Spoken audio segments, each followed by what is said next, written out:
ce qu'on appelle la défense et sécurité. Et enfin, troisième point, c'est le droit positif, pour ne pas dire la Constitution. Donc, ces trois pays du Sahel qui aujourd'hui ont pris la décision, et rappelons-le, le souverain, c'est le dernier décideur. C'est-à-dire, après lui, il n'y a plus personne sauf Dieu, ceux qui prennent. Deuxième chose, lorsqu'un pays est souverain, bien vous vous souvenez, il y a trois éléments.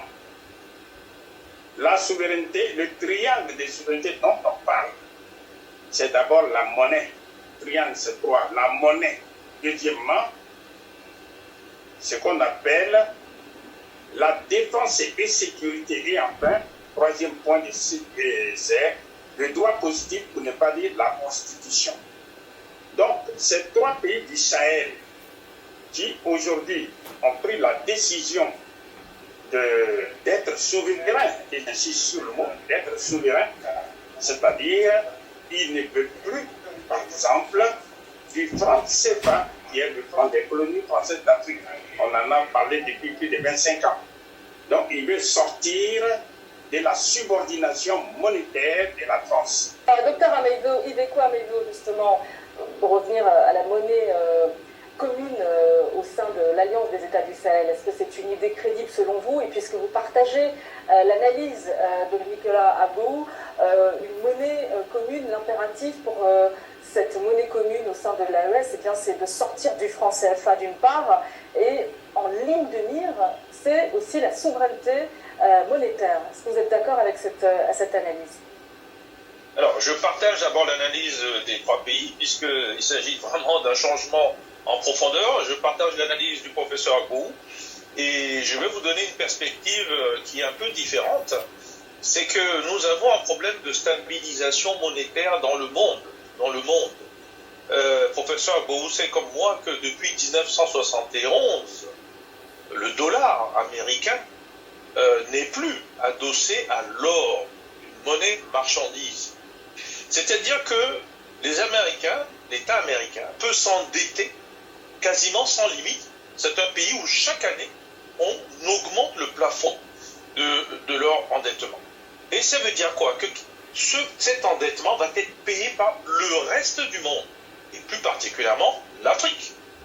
C'est un premier point très important, parce que ce qui est en train de se passer dans les trois pays va justement mettre certainement en cause cela. Deuxième élément, plus spécifiquement, et là je partage vraiment M. Abou, mais c'est le franc CFA. On ne va pas revenir dessus. Comment voulez-vous prendre une décision d'acheter, de vendre et de compter dans une monnaie qui appartient à la France, en sachant qu'il y a un certain nombre de votre épargne qui va être bloquée, pris par cette France. Donc il s'agit bien de souveraineté. Puis un troisième problème, la décision politique, elle est là. Mais quand le Mali, le Burkina et le Niger décident d'acheter un bien quelconque à l'extérieur de leurs frontières, il ne faudrait pas que ce soit un pays extérieur, la France en l'occurrence, qui décide oui ou non de leur convertibilité de leur monnaie. Donc du coup, il faut trouver une solution à cela. Et cette solution passe donc par le fait de mettre en place un écosystème bancaire, financier, monétaire qui va permettre de sortir de ce système. Et je finirai sur un dernier point important. Personne n'en parle encore, mais nous sommes aussi dans un système qu'on appelle le SWIFT. C'est-à-dire que quand vous faites vos transferts, vos paiements, c'est un système détenu par le secteur privé, essentiellement américain d'ailleurs, et il va falloir peut-être trouver un autre système qui existe. Et les Chinois en ont un, les Russes en ont un, les Indiens en ont un, etc. Il va falloir harmoniser tout ceci pour que, encore une fois, vous ne subissiez pas soit des sanctions, soit des pénalités quand vous faites des transactions dans telle ou telle monnaie ou telle devise. En tout cas, cette réflexion des États du Sahel, de l'Alliance des États du Sahel, elle est partie d'un constat, on vient de l'évoquer, c'est cette envie de souveraineté monétaire, sortir du franc CFA. Mais je voudrais votre analyse, parce que c'est vrai qu'il y a beaucoup d'économistes qui partent aussi d'un constat, c'est de dire finalement qu'un pays n'est souverain qu'à partir du moment où il gère sa monnaie. Quelle est votre lecture de ce constat, Nicolas Abou? Oui, mais c'est que c'est ce qui vient d'être dit. Le souverain, c'est-à-dire celui qui gère véritablement la monnaie qu'on appelle le franc CFA, c'est la France. Eh bien, chaque fois qu'il y a un débat, on nous dit, eh bien, on est prêt à faire les changements, eh bien, on va voir les conditions. Il faut que ces pays utilisateurs du franc CFA nous proposent ce qu'ils veulent, et puis nous, la France, nous allons apprécier. Ça veut dire que la gestion du franc CFA, ou du moins, c'est d'abord, la France est propriétaire du franc CFA à 100%, il faut qu'on le sache, puisque c'est elle qui l'a créé. En 1945, conformément au décret 45-01-36 par le général de Gaulle, c'est un simple décret. Écoutez, c'est le b.a.-ba de l'économie. Prenez vous et moi en tant qu'individu. Si quelqu'un d'autre gère l'argent qui est dans ma poche, je ne suis pas indépendant. Et ce n'est pas différent pour un État, encore moins pour une zone économique et encore moins pour l'Afrique.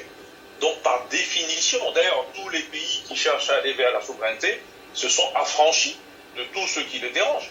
Le professeur a cité le Maroc tout à l'heure qui s'est affranchi, mais écoutez, tout récemment, nous avons la Mauritanie. Et elle se porte très bien. Donc on peut sortir de la zone franc. Et il s'agit donc bien d'un refus, d'une volonté politique rejetée par ceux qui sont dans la CEDEAO. Et d'ailleurs, ils ont même cherché à imposer cela, en fait, aux 3 pays du Sahel, qui finalement, à cause de ces sanctions, sont quasiment condamnés à évoluer vers une façon de s'organiser de manière autonome, et demain peut-être servir de base à un soubassement, justement, vers cette monnaie commune, d'abord africaine, et j'irai même plus loin. Si c'est adossé à l'or, j'espère qu'on va en parler, ça peut même être la base et l'exemple pour les pays du BRICS+. C'est d'abord la décision politique. Ils ont pris la décision politique de créer la monnaie unique africaine. J'insiste sur le mot africaine, parce que pour moi, ils disent la monnaie du Sahel. Comme il faut commencer quelque part, ils vont dire que c'est la monnaie du Sahel. Mais après, eh bien, les autres pays vont venir. Parce qu'en fait, pour créer la monnaie unique, il faut Voici 4 erreurs que font 4... On est en train d'y aller. Est-ce que les conditions macroéconomiques sont réunies déjà? Mais écoutez, avant d'aller vers la condition macroéconomique, parce que le résultat de la macroéconomie de ces pays aujourd'hui, c'est le résultat de la gouvernance passée des précédents gouvernements. Donc eux, ils sont en train de corriger cela. Ils sont empêtrés dans le problème d'abord sécuritaire militaire, et ensuite ils vont s'occuper de l'économie. Ils y sont puisqu'il y a des experts qui y travaillent. Mais la réalité, c'est d'abord que on puisse vous faire confiance. Donc, sur quoi va être basée une masse monétaire, votre capacité de paiement? Et il ne faut pas que ce soit bloqué quand vous le faites à travers le franc CFA. Donc, il faut trouver une alternative. C'est pour ça que je vous dis, si vous mettez l'or en commun, un montant qu'on peut calculer, ce montant vous permet de sortir, de battre monnaie et de manière autonome. Et je vais rajouter plus loin, il ne s'agit pas de l'or physique pour payer tout le monde. Il va falloir que cet or, on le digitalise. Il va falloir qu'il y ait des jetons. On ne pourra pas aller dans le domaine technique aujourd'hui, mais c'est un élément encore nouveau, innovatif, que ces pays pourraient aussi faire. Donc, de manière générale, ne voyez pas ça comme une obligation en soi. Et c'est confidentiel pour le moment. Pourquoi? Parce que, au fond, tout le monde s'organise pour que ça ne puisse pas voir le jour. Le professeur Agbo l'a dit, on a plusieurs zones actuellement en Afrique monétaires, mais la plupart de ces zones n'ont pas justement une monnaie commune. Voilà encore un problème de fond. Alors, bien sûr, il y a des oppositions, mais aussi un manque de volonté. Ces 3 pays ont décidé d'y aller, mais il faut aller doucement en s'organisant structurellement. Et moi, je pense, vous avez posé la question, on commence par où? Et je vous dis, mettez ensemble le stock d'or, faites en sorte que l'équivalent en masse monétaire soit là, on crée une monnaie d'abord qui circule au sein de cette zone, et après, on regarde ce qu'on fait avec les devises pour trouver la convertibilité. Et ce n'est pas quelque chose de difficile. Et vous aurez l'appui de tous les pays des BRICS, parce qu'ils vont dans le même sens. Alors justement, ça amène cette question, Nicolas Agbo, les délais pour voir un jour cette monnaie commune. Oui, ça peut aller vite. Pourquoi? Parce que d'abord, c'était une décision politique. Pour que l'AES puisse se créer, ça a été rapide. Parce qu'ils étaient dans une situation particulière. Mais ce que je veux dire, nous prenons un pays comme l'Ouganda. L'Ouganda a déclaré au monde en 2022, détenir au minimum, écoutez-moi très bien, 31 millions de tonnes d'or. 31 millions de tonnes d'or.